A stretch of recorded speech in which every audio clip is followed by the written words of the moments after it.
Le traité de l'âme d'Aristote, livre second, chapitre 3, sommaire. Rapport divers des facultés entre elles. Rôle général du toucher. Il est le sens de la nutrition. Il ne peut pas y avoir pour les diverses facultés une notion commune, de même qu'il n'y en a pas pour les diverses figures de géométrie, mais la faculté supérieure suppose et contient la faculté inférieure, la sensibilité suppose la nutrition, etc. Subordination régulière des facultés entre elles, nutrition, sensibilité, locomotion et intelligence.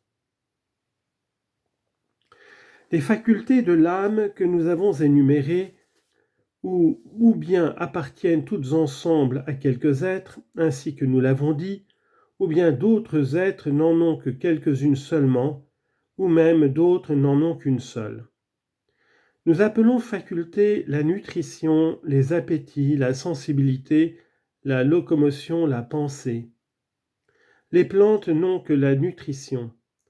D'autres êtres ont à la fois la nutrition et la sensibilité. Quand il y a sensibilité, il y a de plus appétit, car l'appétit est désir, passion et volonté. Il est un seul sens que tous les animaux sans exception possèdent, c'est le toucher. Mais l'être qui a sensibilité a aussi peine et plaisir, selon que l'objet est agréable ou pénible.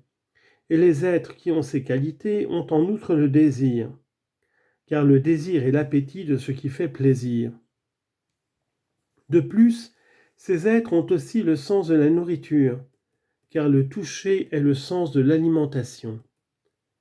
Tous les animaux, en effet, se nourrissent de matières sèches et liquides, chaudes et froides, et le sens propre de toutes ces choses, c'est le toucher.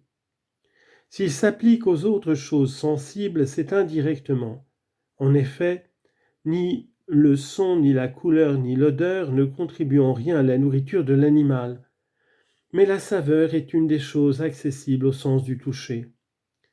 La faim et la soif sont des désirs. La faim se rapporte au sec et au chaud, la soif se rapporte au froid et au liquide, mais la saveur est comme l'assaisonnement de tous les aliments.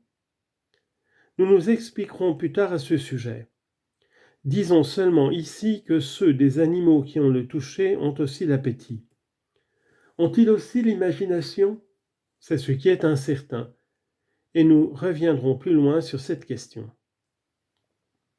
Quelques animaux ont outre ces facultés, la locomotion. D'autres, comme l'homme, ont de plus la pensée et l'intelligence, et quelque autre faculté, s'il y en a, qui soit analogue ou même supérieure à celle-là. Il est donc clair que la définition de l'âme ne peut être une, que comme l'est celle de la figure en géométrie. Si, dans cette science, il n'y a pas d'autre figure que le triangle et les figures qui le suivent, ici non plus il n'y a pas d'autre espèce d'âme que celle qu'on a énumérée. Toutefois, on pourrait chercher, même pour les figures, une notion commune qui convainc à toutes sans exception et qui ne soit pas spécialement propre à aucune. Et de même pour les âmes que l'on a indiquées.